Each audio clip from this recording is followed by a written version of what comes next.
So, ito yung registration page ng AIM Global kung saan dito mo i-fill up yung needed information nung distributor na or supposed to be maging distributor pa lang ng AIM Global. So, nandito, so as you can see, naka-fill up na siya yung name, birthday, gender, up to the user ID sa pinakaibaba. So, you need to fill up all of this. Ituturo ko lang yung placement information. Ito yung sponsor ID, yung upline ID. Ito yung ID nung kung sino yung taong nag-invite sa inyo sa business. Or kunwari, ito yung ID ko.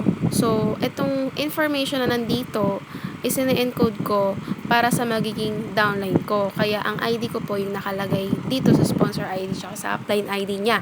Next, yung activation information, so yung desired username and password nung magiging downline nyo, hihingi nyo sa kanya yon kasi yun yung ilalogin niya kapag mag-a-access siya ng tracking page niya.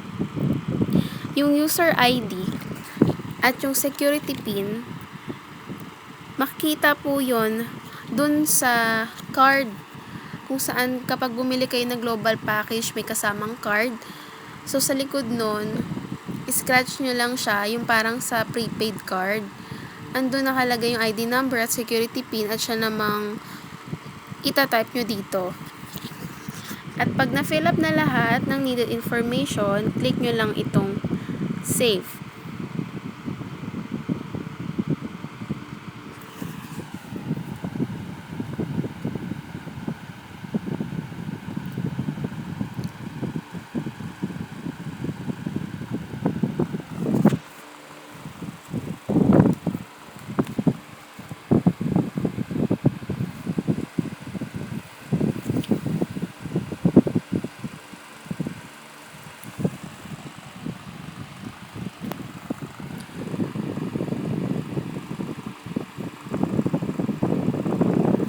Ayun. So, PB Floor, you are requesting to register a new account with Krishalyn Sanchez as your sponsor and you will be placed on the right below your upline, Krishalyn Sanchez. So, ako yung Krishalyn Sanchez, si PB Floor yung ine-encode ko. Do you want to continue? Yes or no? So, i-click natin yung yes.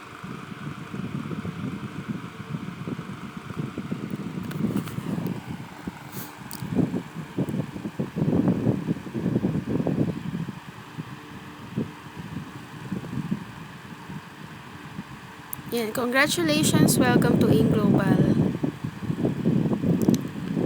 So, ito yung login page ng AIM Global.